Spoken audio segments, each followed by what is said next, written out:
Britain दौरे पर CM doctor Mohan Yadav हैं। फ्रेंड्स ऑफ मध्य प्रदेश के सदस्यों से बातचीत उन्होंने की। मध्य प्रदेश में निवेश के अवसरों पर चर्चा करेंगे। निवेशकों से सीएम डॉक्टर मोहन यादव का संवाद भी यहां पर सामने आया, जहां पर प्रवासी भारतीयों से भी मुख्यमंत्री मोहन यादव ने मुलाकात की। ब्रिटेन के दौरे पर हैं मुख्यमंत्री मोहन यादव। नमस्ते मोहन सर जी, लंदन में बहुत बहुत स्वागत है आपका। और किसी भी कार्यक्रम की शुरुआत जब हम करते हैं तो हम अपने प्रभु को याद करके करते हैं। और यहाँ पे तो हमारे पास में भारत माता की ये जो तस्वीर है तो माल्यार्पण से हम इसकी शुरुआत करेंगे। मैं निवेदन करूँगी सर आपसे कि माल्यार्पण के लिए आप आए और भारत माता की जो तस्वीर है उसे माल्यार्पण करें। और बाकी उपस्थित गण वहाँ पे जरूर उनका साथ दे सकते हैं और वहाँ जा सकते हैं। जोरदार ताली।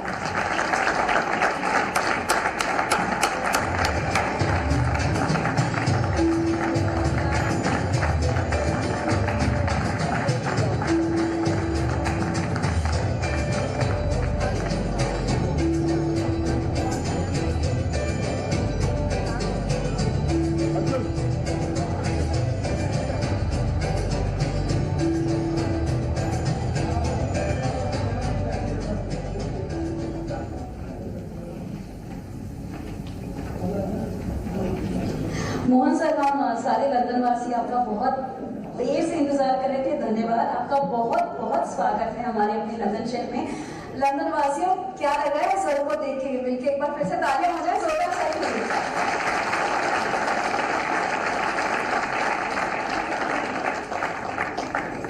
धन्यवाद सर, आपका बहुत बहुत धन्यवाद यहाँ पे आने के लिए। और अब फेलिसिटेशन हम शुरू करते हैं। तो मैं फेलिसिटेशन के लिए बुलाना चाहूंगी कुछ गेस्ट को।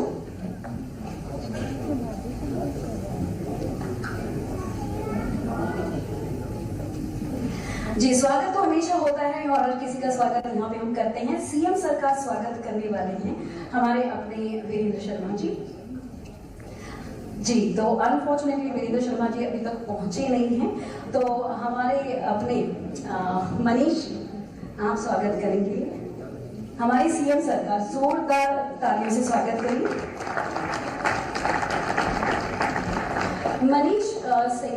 मनीष जी जो हैं, मनीष तिवारी, मनीष तिवारी जी जो हैं, ये फाउंडर मेंबर है फ्रेंड्स ऑफ एमपी। तो इनकी वजह से हम सारे लोग यहाँ पे इकट्ठा हुए हैं। धन्यवाद मनीष जी।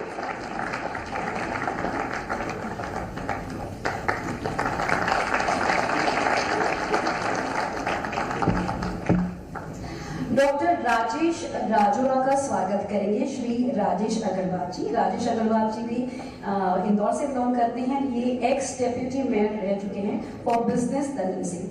मैं प्रार्थना करूंगी राजेश अग्रवाल जी से, राजेश राजोरा जी का स्वागत करें।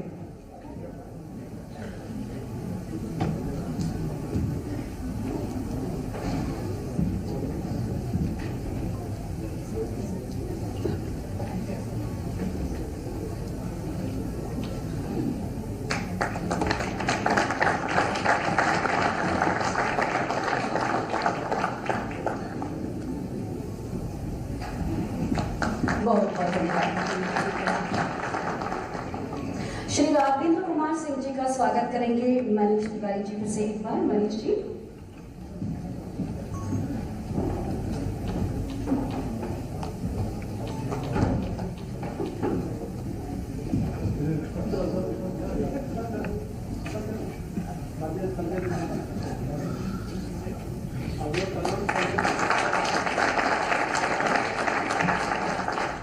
संजय दुबे सर का स्वागत कर रहे हैं मनीष जी।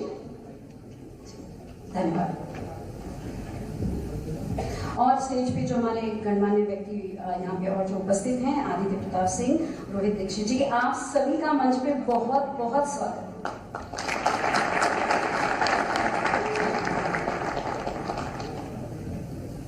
जी, कार्यक्रम की शुरुआत हो चुकी है, स्वागत हो चुका है और अब जो है हम इस कार्यक्रम को लेके आगे बढ़ेंगे। और मैं निवेदन करूंगी आप सभी जो हैं बहुत आनंदित होकर डेफिनेटली इस प्रोग्राम को आप एंजॉय कर रहे हैं।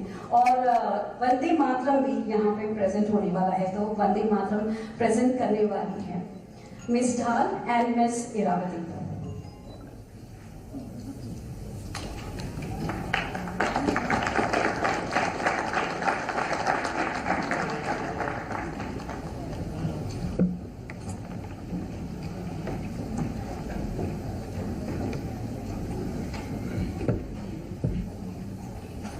Hello and welcome everyone.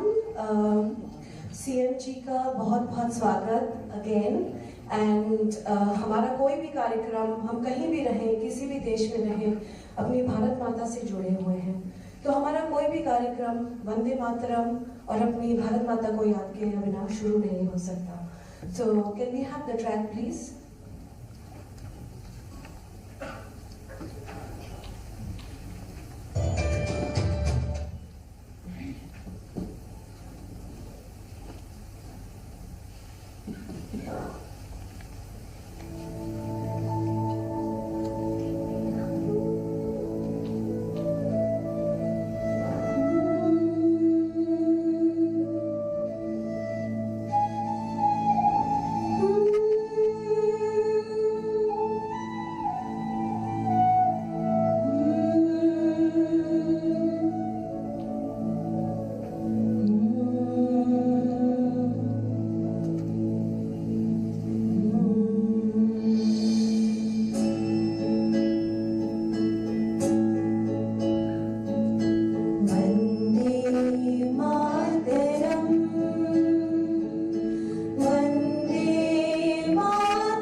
Thank you so much. Thank you so much.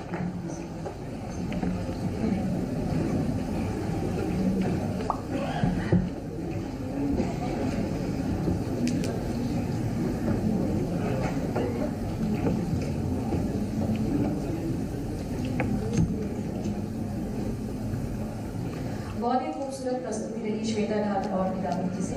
अब एक मध्य प्रदेश में एवी हम आपको दिखाने वाले हैं। इसमें निवेश की कितनी संभावनाएं हैं ये आप सभी जान पाएंगे। निवेश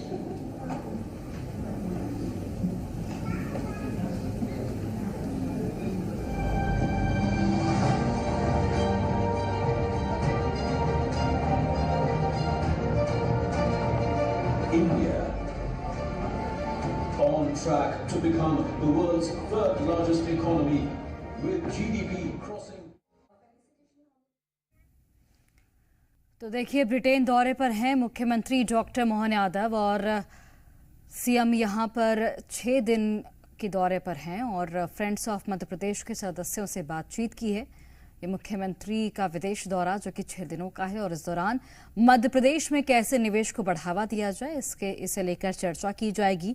उद्योगपतियों से भी 1-to-1 मुलाकात यहां पर मुख्यमंत्री ने की है।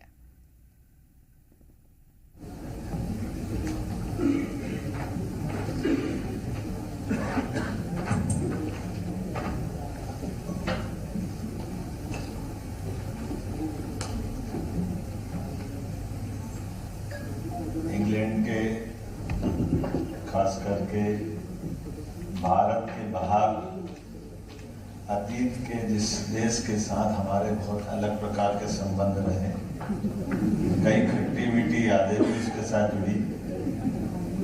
गंगवार जी ने बात करते करते मैं डर रहा था कि बोल क्या कह रहे, मरवा नहीं दे।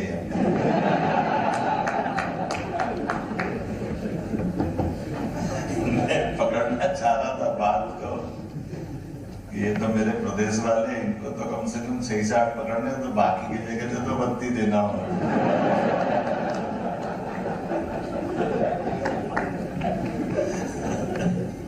मैं आज के इस कार्यक्रम में मध्य प्रदेश के प्रवासी और फ्रेंड्स ऑफ एमपी के साथ रॉयल नेशनल कार्यक्रम में इस मंच पर विराजमान मनीष तिवारी जी, गंगवार जी, हमारे डिप्टी मेयर साहब राजेश अग्रवाल जी,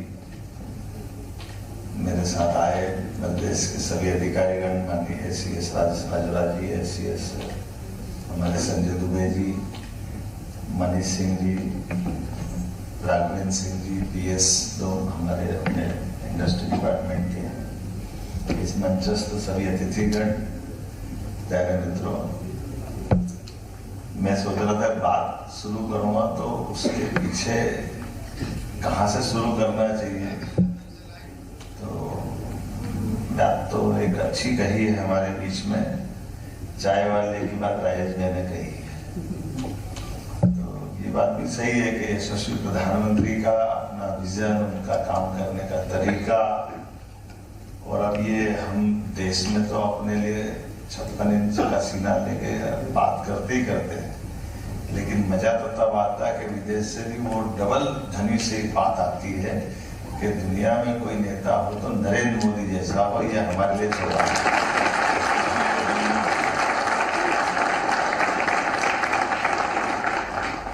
और लोकतंत्र के इस पावन मंदिर के नेता के नाते से दुनिया का सबसे बड़ा देश लोकतंत्र में, और उसके सबसे बड़ा नेता यशस्वी प्रधानमंत्री नरेंद्र मोदी, और उन्हीं के पद चिन्हों पे चलते हुए पूरा देश अब उनको फॉलो कर रहा है। कैसे कैसे चक्कर खा के गिर रहे लोग, आप देखो, कोई हरियाणा में मिलता, कोई महाराष्ट्र में मिलता, समझ में ही नहीं आते। कोई टीवी पे समाचार देखकर जूता फेंकता दिखता, कोई EVM मशीन तो गाली बकता निकलता है कि वो क्या रहा है। बात सीधी समझ में आती नहीं, मैं पल्ले ही नहीं पड़ रहा कि वो क्या रहा है। अब इनके भी क्या है, ये भी लोकतंत्र की ताकत है। लोकतंत्र की ताकत में इसके रिजल्ट भी बता देते हैं। आप मशीन को खराब बताए तो कश्मीर को भूल जाए, समझ में नहीं आती, हरियाणा पकड़ रहा है और कश्मीर हाथ से जा रहा है। अभी आप बताओ, झारखंड बीजेपी हार रही है और महाराष्ट्र जीत रहे हैं, तो ये कैसे हो सकता भाई उनके हिसाब से कि वो गलत है और ये सही है। बोले तो बोले, क्या बोले, अब जो अंदर है वो तो निकलेगा, वो भी क्या करे। एक अच्छी बात जरूर है, मैं चूंकि मंच तो वैसा नहीं है, लेकिन बोल देता हूँ जैसे जानकारी के लिए, आप सबकी जानकारी में भी आई जाना चाहिए। यशस्वी प्रधानमंत्री भारत रत्न अटल बिहारी वाजपेयी जी की उदारता, उनका अपना काम करने का तरीका, उनकी व्यवस्थाओं के आधार पर देश में एक लोकतंत्र की बड़ी मिसाल बनी थी। एक ऐसे अपोजिशन के लीडर जो 50 साल तक लगातार कई पहले प्रधानमंत्री से लगा करके जब तक माननीय अटल जी प्रधानमंत्री नहीं बने तब तक सबके सामने खम ठोकते हुए अपनी निष्ठा, ईमानदारी और प्रतिष्ठा के साथ अपनी पार्टी के 2 सदस्यों के साथ में भी वो सदन में थे, तो 100, 200, 300 सदस्य तक के साथ में भी वो पार्लियामेंट में रहे। तो इसी लोकतंत्र में अगाध निष्ठा रखने वाले, और क्या क्या नहीं सुनना, क्या क्या नहीं झेलना पड़ा उनको। लेकिन उन सारे कष्टों के बावजूद भी, तो मैं अभी हमारे मित्रों से गाड़ी में बात कर रहा था कि उनके समय भी गठबंधन की सरकार थी देश को आगे ले जाने के लिए, और उस समय भी लोकतंत्र के लिए ये जो अभी चुनौती इधर है वो चुनौती उधर थी। उस समय कांग्रेस का एक छत्र परचम लहराता था, कोई उनको चुनौती नहीं दे सकता था। तो जितने थे सब इकट्ठे होकर के निपटने के लिए अपना प्लेटफॉर्म माननीय अटल जी के साथ में बन करके आया। हम सब देखते हैं उस सारी बातों को, तो उधर एक एक करके वो सारे एंगल ध्यान में आते हैं। और संयोग ऐसा है कि अटल जी ने भी निभाया सबको। उनके मंत्रिमंडल के साथियों को देखो तो ऐसा लगता है कि सूरज चंद्र एक साथ कैसे रह सकते हैं। लेकिन आप उसमें सब माया भी देखो, ममता भी देखो, जयललिता भी देखो, नीतीश भी देखो, बाला साहब ठाकरे के, उद्धव तो नहीं थे, और प्रसाद पर्यंत मनोहर जी थे। सारे के सारे आकाशवाणी के पंचरंगी प्रोग्राम उसी में दिख रहे थे, और सबको लेके चलने की कुव्वत अगर किसी में थी तो स्वर्गीय भारत रत्न अटल बिहारी वाजपेयी जी में थी। अपने देश में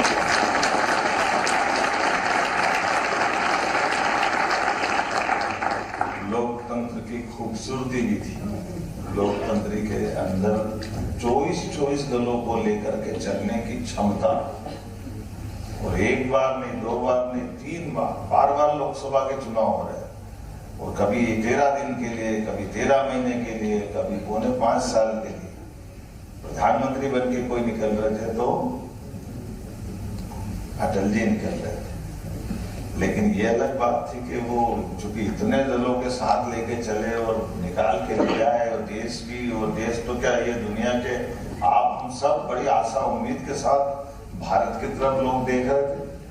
और अटल जी ने भी उस समय जो कर सकते थे, परमाणु बम का प्रयोग करके दिखाना, और वो भी अगर अंदर की बात बताए जो अटल जी ने अपने शब्दों में कही थी कि उनको जब नरसिम्हा राव से चार्ज मिला तो नरसिम्हा राव जी ने चार्ज देते समय चिट्ठी दी थी, और चिट्ठी में लिखा था कि मैं अपने देश के साथ ये नहीं कर पाया, लेकिन आप करना। तो वो पत्र में क्या था, अटल जी ने बाद में घोषित किया था कि उसमें लिखा था कि परमाणु बम बनाने की क्षमता देश में है, लेकिन ये वर्तमान की राजनीतिक दुरावस्था कहिए कि कांग्रेस के तत्कालीन नेतृत्व ने उनको वो छूट नहीं दी। ये लोकतंत्र का बहुत खराब पक्ष है जो नरसिम्हा राव जी के सामने हुआ, और वो भी खराब पक्ष हमने बाद में देखा, जिसकी मैं थोड़ी देर बाद बात करूंगा। पर अटल जी ने जिनको सबको लेकर के न केवल परमाणु बम को विस्फोट करके देश की ताकत को दुनिया के सामने स्थापित करके दिखाया कि हमारे लोकतंत्र की ताकत क्या है और देश की आवश्यकता क्या है, हम सबके लिए गौरव की बात थी, गर्व की बात थी, ये सौभाग्य की बात थी। और वहां आपकी ताकत भी सबकी समझ में आई थी जब आप सबकी मदद के माध्यम से कई सारे प्रतिबंध देश ने झेले। विस्फोट तो होना था जो हुआ, वो विस्फोट भी अटल जी पे कम थोड़ी मान रही है, फोड़े तो फोड़े, दूसरा फोड़े, तीसरा फोड़े, अब नहीं फोड़ सकते। अमेरिका बोल रहा था फिर एक फोड़ दे, चौथा, फिर आप तो बिल्कुल नहीं फोड़ना चाहिए, फिर 5वां फोड़। ये भी बड़ा हर एक बम जैसे चुनौती देते दिख रहा था। और हुआ सबके सामने, लेकिन ये लोकतंत्र की ताकत थी। और उसके बाद का दौर हम सब जानते हैं कि वो अटल जी के बाद का दौर आया, मनमोहन सिंह जब वो भी बहुत विद्वान थे, बहुत समझदार थे, बहुत पढ़े लिखे थे। उनकी अपनी फाइनेंस में गवर्नर की, वित्त मंत्री की कई सारी उपलब्धियां थी जब उनने काम की। कई नए सुधार भी माननीय मनमोहन सिंह जी ने लागू किए। अब ये अलग बात है कि पता नहीं क्या होता, कभी कभी ये फॉरेन की डिग्री बहुत काम आती है, पर फॉरेन की डिग्री में भारतीय डिग्री भारी पड़ जाती है। ये आप सबसे सिखाते हैं, आप जो कितने यहाँ के आपके लोग तो, मैं तो आपसे कह के हट जाऊंगा, लेकिन आप तो रोज महसूस करते हो। लोग कहते हैं बहुत दिमाग है यूरोप वालों की, मैं तो समझ नहीं पाता दिमाग किस में, पता ही नहीं चलता। बैंक बैलेंस बताता किसका क्या हो रहा है। बदलते दौर में राजेंद्र भैया ने किया, मैं कैसे कष्ट से आया मैं जानता कि 8 साल से हटी नहीं रही, लगातार चल रहे हैं, तो दिमाग किस में पता ही नहीं चल गया। हमारे अपनी क्षमता योग्यता के बलबूते में 7 समंदर पार से मैं आपको धन्यवाद देता, बधाई भी देता, कोई बात नहीं, आप तो टिके रहो, भले 20 साल और टिके रहो, कोई बात नहीं। हमारा आदमी इस काम में पुलिस चला रहा है, और क्या चाहिए, होना चाहिए कि नहीं होना चाहिए। अपने पदों पे आकर के पद को सार्थक करना ये मामूली बात नहीं होती, क्षमता योग्यता से होती है। लेकिन मैं जो बात कहना चाह रहा था वो ये कि वो महत्व की बात है जो अपने सबके लिए समझने वाली। माननीय नरेंद्र मोदी जी ने जो सबसे बड़ा काम किया, जिसके कारण से मैं अपनी बात पे आऊंगा, नरेंद्र मोदी जी ने वित्त मंत्री, प्रधानमंत्री बन गए माननीय मनमोहन सिंह जी, उनने तो सारे फाइनेंस के जानकार होने के बाद, तो जो कांग्रेस के पूर्ववर्ती प्रधानमंत्री स्वर्गीय राजीव गांधी कहते थे कि मैं इस देश से 1 रुपया भेजता हूँ, नीचे 15 ही पैसे पहुंचते।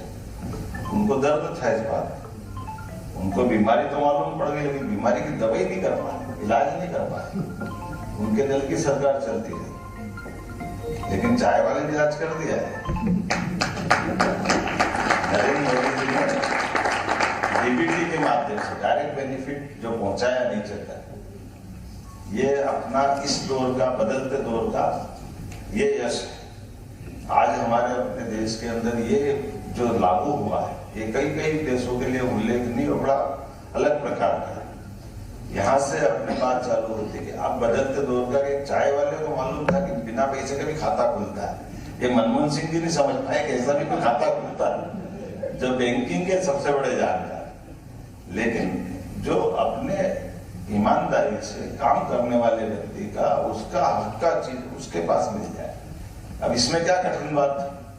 लेकिन आज हम सबके बीच में न केवल सफलता के साथ डिजिटल खातों का उपयोग करते हैं, पूरे देश के अंदर पारदर्शिता के आधार पर, और ये मैं केवल उनकी नहीं, जो छोटे छोटे हमारे निवासी उनको लाभ दिला रहे हैं, अब ये नीचे तक बाकी व्यवस्थाओं पे भी लागू हो गया। और मुझे इस बात की खुशी है कि हमने मध्यम श्रेणी से लगाकर के इंडस्ट्री डिपार्टमेंट में भी जिनको जो सब्सिडी देना वो डायरेक्ट देना चालू कर दी, बीच के सारे हर्डल खत्म कर दिए। हमने कहा कि हमको उद्योगपति में मदद करना, तो उनके खाते में पैसे पहुंच रहे सीधे, क्योंकि जो कमिटमेंट किया वो पूरा होना चाहिए। उसमें गलत क्या है, जो बात कही है वो दिखना भी चाहिए, होना भी चाहिए। और इसीलिए निवेशकों के बीच में जब बात करने के लिए खड़े हैं, तो अपने इस बदलते दौर में, अभी कुछ दिन पहले एक समाचार देख रहा था, तो समाचार में वो ध्यान में आया, पहले पूरे भारत का सोना कहाँ रखते थे,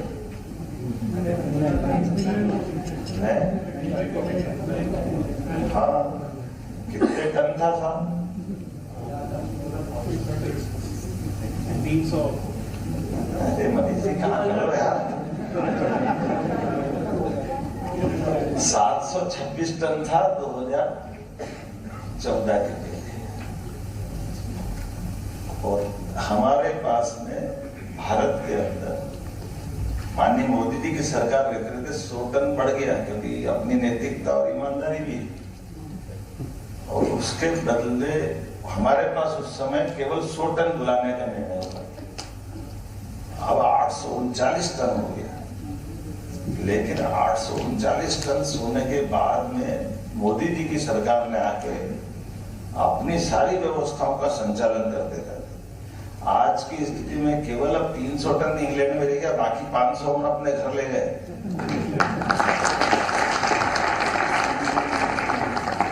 तो ये जो धन ले जाना या सोना ले जाना, ये कोई संकेत दे रहा, आप अगर इसको समझोगे ध्यान में आएगा। बदलते दौर में बदलती वैश्विक व्यवस्थाओं में हमारे अपने लोगों को ये संकेत, में कुछ डरा नहीं रहा किसी को, लेकिन कुछ तो है।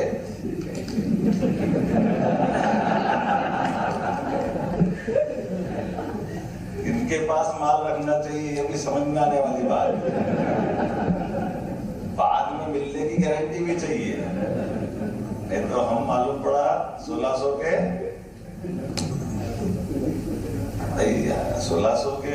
1800 2000 समझ में आए। लेकिन कोई भी आदमी अपना घर बार छोड़ करके अगर यहाँ आया है तो अपने व्यापार व्यवसाय को बढ़ाने तो आया ही ना। प्रवासी आया तो क्या के लिए आया है? हमारे काम को, हमारी मेहनत की धनराशि को सहेजने के लिए, संभालने के लिए, भविष्य की हमारी चुनौतियों के लिए, आने वाली पीढ़ी के लिए मेहनत कर रहे हैं। अपना घर कौन छोड़ता है? कोई ऐसे छोड़ता है? लेकिन अगर अपना घर छोड़ रहा है तो घर छोड़ने में ये गारंटी भी तो रख रहा है कि मेरे अपने द्वारा किए गए काम का प्रतिफल भी मेरे को मिलना चाहिए कि नहीं मिलना चाहिए। तो मैं दान धर्म करने तो नहीं आया लंदन, और आए भी हो तो दान धर्म भी इच्छा से करो ना, लुटाने के लिए थोड़ी करो। दान के समय देने का भाव, हमारा हाथ ऐसे होना चाहिए, ऐसे नहीं हो जाए, नहीं तो जेब कड़ गई तो ऐसे हो जाएगा। तो इसमें उसमें बहुत फर्क है। तो मैं आज के इस दौर में खास करके सरकार के माध्यम से जो काम अपन ने कर रहे हैं, उन व्यवस्थाओं में यशस्वी प्रधानमंत्री के नेतृत्व में सभी सरकारें काम कर रही हैं, और सभी सरकारें डबल इंजन की सरकार के नाते से काम कर रही हैं। और हमारे लिए मुझे इस बात की प्रसन्नता है कि अपने विभाग ने, हर एक विभाग ने, अभी यहाँ जितने हमारे CSI ये तो आई है, अभी आपको लघु फिल्म दिखाई होगी। प्रत्येक क्षेत्र में हमने अपने इंफ्रास्ट्रक्चर पे काम किया कि हर नीचे से नीचे तक, गांव से गांव तक सड़कें बनाए, तो सड़कें बनाई, बिजली की पर्याप्त पूर्ति करनी। लैंड में अब छोटे छोटे मसले, जैसे उदाहरण के लिए हमारे अपने टेक्सटाइल के, यहाँ अभी आपके साथ बैठे होंगे, कौन बैठे? प्रतिभा सिंटेक्स, जरा हमारे शिरीष चौधरी जी खड़े हो जाए। आप में से कोई गारमेंट्स का काम करता हो तो मैं बताना चाहूँ, वो गया जमाना जब कपास हमारा कोई ले जाते थे, हम केवल कपास का उत्पादन करते थे। ये मूलतः गुजरात के हैं, है ना सुरेश जी? अभी उज्जैन में ये 4 महीने पहले एक फैक्ट्री का लोकार्पण कराया मेरे अपने क्षेत्र में। आप बताइए, प्रति लेबर 5000 रुपया महीना इंसेंटिव सरकार देगी। कपड़ा ये बनाएंगे, बेचेंगे, ये लाभ ये कमाएंगे, लेकिन रोजगार परक उद्योग है, इसलिए सरकार इनकी फैक्ट्री में काम करने वाले लेबर का बाकी का पैसा ये देंगे, लेकिन 5000 रुपया 10 साल तक हम कमिटमेंट करके दे रहे हैं।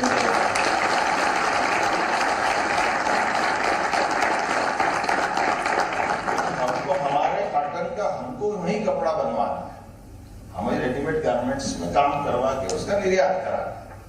और ये एक नहीं, ऐसे अभी बेस्ट इंटरप्राइजेस वाले का वो भी है ना अपने बीच में, तमिलनाडु से आते, वो उधर का लास्ट में था।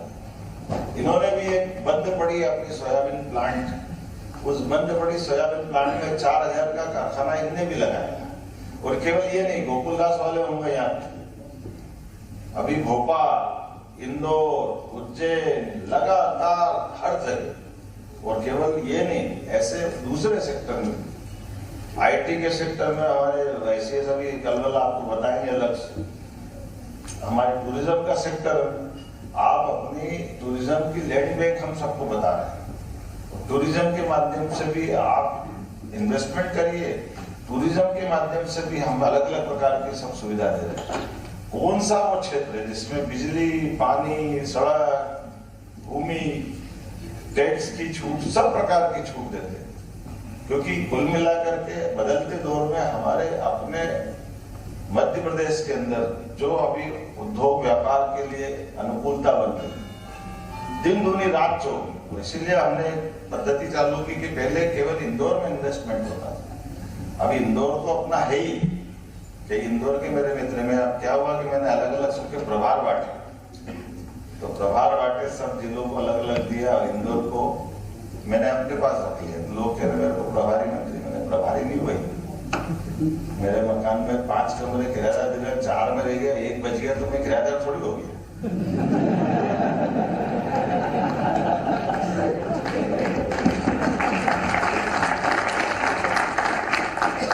तो खाली रखा है, तो खाली रखा मतलब इंदौर वैसे भी इंदौर स्वच्छता में आगे, व्यापार में आगे है ना राजेश भैया, इंदौर किस बात में आगे। तो मैं ऐसे एक पत्रकार से इंटरव्यू लिया, उसने कहा भैया देखो इंदौर स्वच्छता में आगे, व्यापार व्यवसाय में आगे, आबादी में आगे, दूसरे सारे काम धंधों में आगे, कला में, संगीत में, साहित्य में, सब में आगे। और बोले आप संयोग से क्या 230 विधानसभा में सीएम भी नंबर 1 की सीट पे बैठता था, और आपने बोला अपने पास रख लिया तो आप भी इसमें आ गए। तो आप इंदौर को आपने सब इन्वेस्टर सबमिट कर दी, तो आप इंदौर में क्यों नहीं कर रहे? तो मैंने कहा इंदौर में नहीं कर रहा मतलब, बोले इंदौर सब में आगे है। तो मैंने कहा मेरे को मालूम, इसलिए तो सबको इंदौर बनाना, हमको क्या तकलीफ है, बोले मध्य प्रदेश को इंदौर बनाना।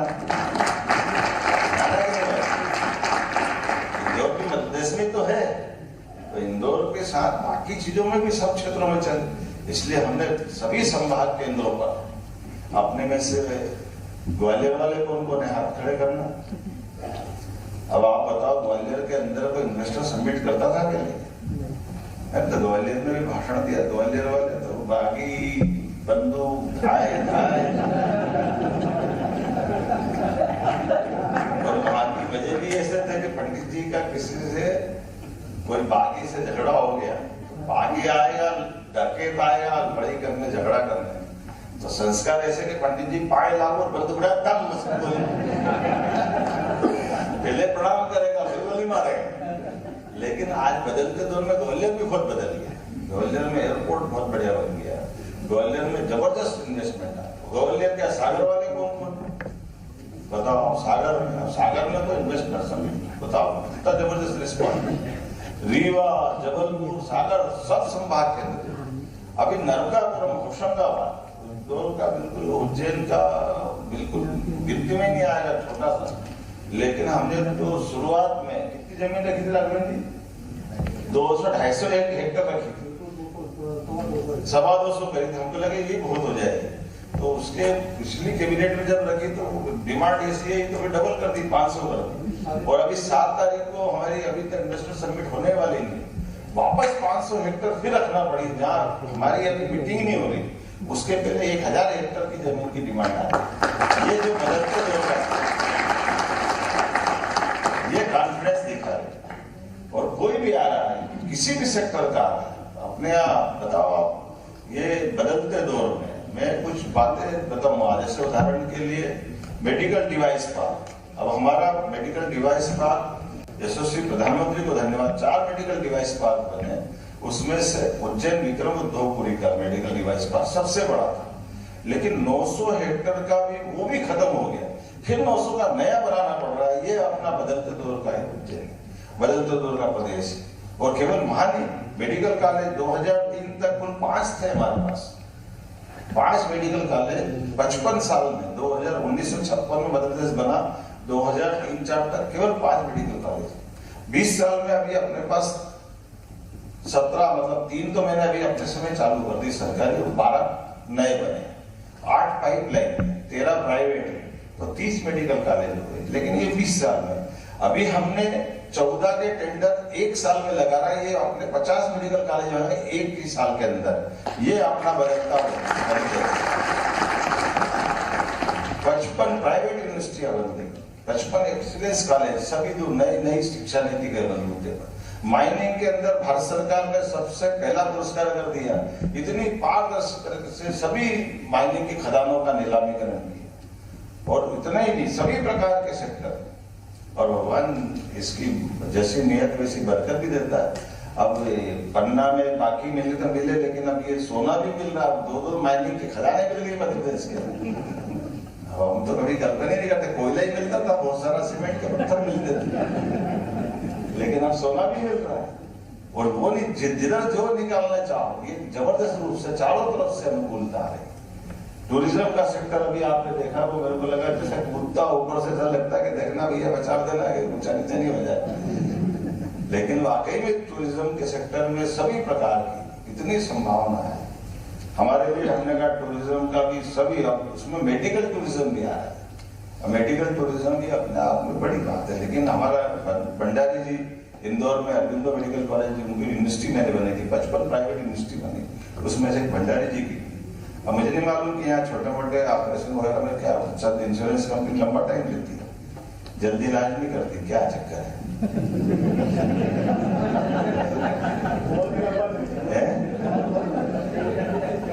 एक बार बता रहा मध्य प्रदेश चाहिए जितना ऑपरेशन करा लो।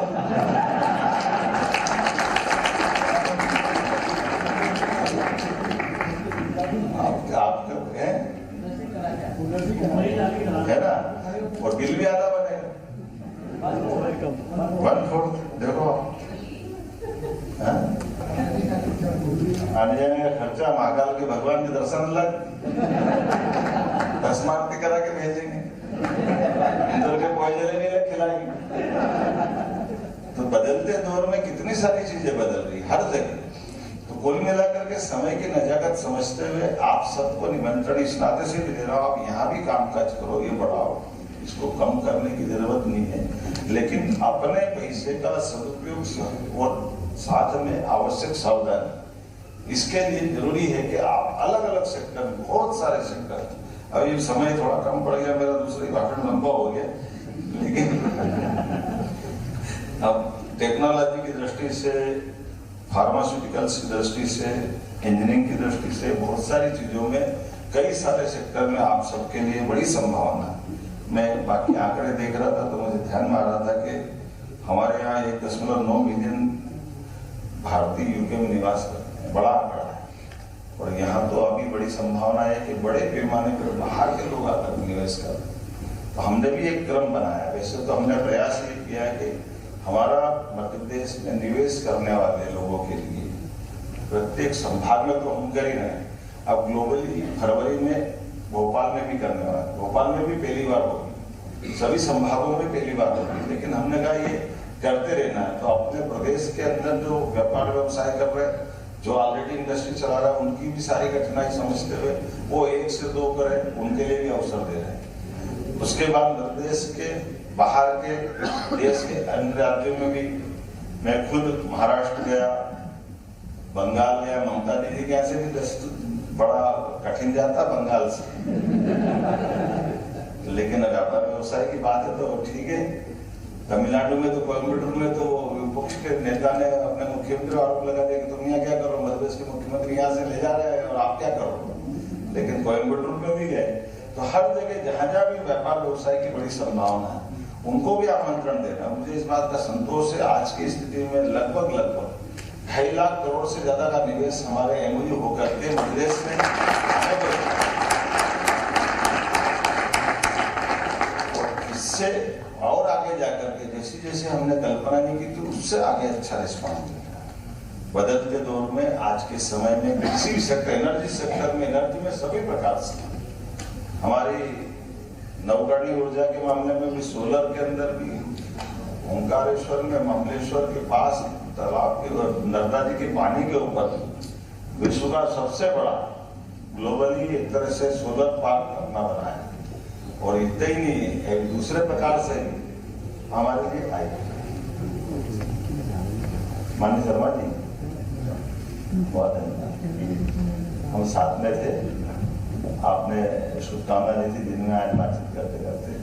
तो टूरिज्म का होगा, एजुकेशन का होगा, हेल्थ का होगा, एनर्जी का होगा, इंफ्रास्ट्रक्चर का होगा, बल्कि अब तो कोशिशें कर रहे हैं कि हमारे अपने जो महानगर, इन महानगर में फूड इंडस्ट्रियां विभिन्न प्रकार की, जैसे इंदौर, भोपाल, ग्वालियर, जबलपुर, इनकी आसपास की मेट्रोपॉलिटन कल्पना लेते हैं।